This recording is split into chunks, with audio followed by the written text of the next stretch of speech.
രാഷ്ട്രീയത്തിന്റെ ചതുരംഗ പലകയിൽ ഏറ്റവും നിർണായകമായ ഒരു നീക്കത്തിന് കഴിഞ്ഞ രാത്രി കൊച്ചി സാക്ഷ്യം വഹിച്ചു. ഇത് വെറും ഒരു സന്ദർശനമല്ല, വരാനിരിക്കുന്ന നിയമസഭാ ലോക്സഭാ തെരഞ്ഞെടുപ്പുകളുടെ ഗതി നിശ്ചയിക്കുന്ന ഒരു രാഷ്ട്രീയ അട്ടിമറിയുടെ തുടക്കമാണ്. പ്രതിപക്ഷ നേതാവ് വി.ഡി. സതീശൻ കഴിഞ്ഞ രാത്രി മൗണ്ട് സെന്റ് തോമസിൽ എത്തിയത് ആരും അറിയാതെയായിരുന്നു.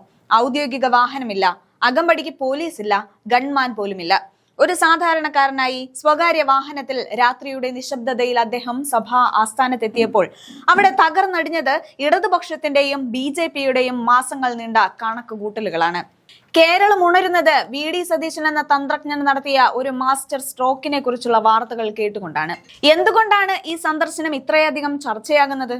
അതിന് സഭ ഇപ്പോൾ നിൽക്കുന്ന സാഹചര്യം നമ്മൾ ആദ്യം മനസ്സിലാക്കണം. പിണറായി സർക്കാരിനോട് ഏറ്റവും കടുത്ത അമർഷത്തിലാണ് ക്രൈസ്തവ സഭകൾ.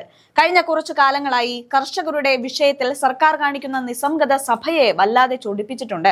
ബഫർ സോൺ വിഷയത്തിൽ മലയോര കർഷകർ അനുഭവിക്കുന്ന ദുരിതം സിനഡിൽ വലിയ ചർച്ചയായിരുന്നു. വാഗ്ദാനങ്ങൾ നൽകുന്നതല്ലാതെ മുഖ്യമന്ത്രിയോ മന്ത്രിമാരോ ഒരു കാര്യവും നടപ്പിലാക്കുന്നില്ല എന്ന വികാരം സഭാ നേതൃത്വത്തിനുണ്ട്. സർക്കാരിന് ഒരു ചുക്കും ചുണ്ണാമ്പും അറിയില്ല എന്ന തരത്തിൽ സഭയ്ക്കുള്ളിൽ നിന്ന് തന്നെ വിമർശനങ്ങൾ ഉയർന്നു. ഈ ഒരു സന്ദർഭത്തിലാണ് സഭയുടെ ആകുലതകൾ കേൾക്കാൻ, അവർക്ക് ആത്മവിശ്വാസം നൽകാൻ പ്രതിപക്ഷ നേതാവ് നേരിട്ടെത്തുന്നത്. മാർ ആൻഡ്രൂസ് താഴത്തും മാർ ജോസഫ് പാംപ്ലാനിയും അടക്കമുള്ള സഭാ തലപ്പത്തെ പ്രമുഖരുമായി 1 മണിക്കൂറോളം അദ്ദേഹം സംസാരിച്ചു. കർഷകരുടെയും സാധാരണക്കാരുടെയും പ്രശ്നങ്ങൾ നിയമസഭയിൽ ആയുധമാക്കുമെന്ന ഉറച്ച വാഗ്ദാനം അദ്ദേഹം നൽകി കഴിഞ്ഞു. എന്തായാലും ഈ നീക്കം 2 രാഷ്ട്രീയ ചേരികളെ ഒരുപോലെ പ്രതിരോധത്തിലാക്കിയിരിക്കുകയാണ്. ഒന്ന്, CPM. ന്യൂനപക്ഷങ്ങളെ കൂടെ നിർത്താൻ പിണറായി വിജയൻ നടത്തിയ എല്ലാ തന്ത്രങ്ങളും ഇവിടെ പാളിപ്പോവുകയാണ്. ശരിക്കും സഭാ ആസ്ഥാനത്ത് സതീശൻ നേടിയ ഈ സ്വീകാര്യത ഇടതുപക്ഷത്തിന് വലിയൊരു മുന്നറിയിപ്പാണ്. വോട്ട് ബാങ്ക് രാഷ്ട്രീയത്തിൽ വിള്ളൽ വീഴുന്നത് AKG സെന്ററിനെ ഭയപ്പെടുത്തുന്നുമുണ്ട്. 2, BJP. ഏറ്റവും വലിയ തിരിച്ചടി BJPക്കാണ് ഉണ്ടായിരിക്കുന്നത്. ക്രൈസ്തവ ഭവനങ്ങളിൽ കേക്ക് നൽകിയും സംവാദങ്ങൾ നടത്തിയും സഭയെ കൂടെ കൂട്ടാൻ കേന്ദ്ര നേതാക്കൾ ഓടി നടക്കുമ്പോഴാണ് സതീശന്റെ ഈ സൈലന്റ് അറ്റാക്ക്.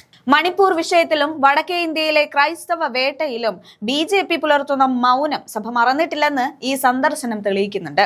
BJPയുടെ സ്നേഹ സംവാദങ്ങൾ വെറും രാഷ്ട്രീയ നാടകമാണെന്ന് തിരിച്ചറിഞ്ഞ സഭ കോൺഗ്രസിന്റെ മതേതര നിലപാടുകളിലാണ് ഇപ്പോൾ വിശ്വാസം അർപ്പിക്കുന്നത്.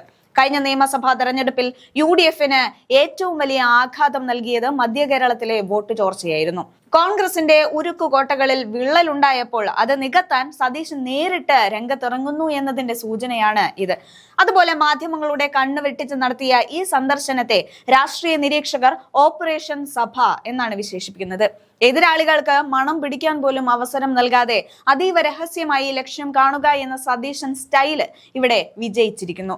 സഭയുടെ ആവശ്യങ്ങൾ ഉന്നയിക്കാൻ സഭയേക്കാൾ കൂടുതൽ ആവേശം ഇപ്പോൾ കോൺഗ്രസ് കാണിക്കുന്നു എന്നത് വിശ്വാസികൾക്കിടയിൽ വലിയ ചലനമുണ്ടാക്കും. എന്തായാലും ഈ രാത്രികാല കൂടിക്കാഴ്ച കേവലം ഒരു സൗഹൃദ സന്ദർശനമല്ല. ഇത് കേരള രാഷ്ട്രീയത്തിലെ പുതിയ സമവാക്യങ്ങളുടെ തുടക്കമാണ്. കർഷകർക്കും വിശ്വാസികൾക്കും വേണ്ടി ശബ്ദമുയർത്താൻ കോൺഗ്രസ് ഉണ്ട് എന്ന കൃത്യമായ സന്ദേശം സതീശൻ നൽകി കഴിഞ്ഞു. വരും ദിവസങ്ങളിൽ നിയമസഭയ്ക്കുള്ളിലും പുറത്തും ഈ കൂടിക്കാഴ്ചയുടെ അലയൊളികൾ ഉണ്ടാകും. പിണറായി സർക്കാരിന് വരും ദിവസങ്ങൾ അത്ര സുഖകരമാകില്ല എന്നത് ഉറപ്പാണ്.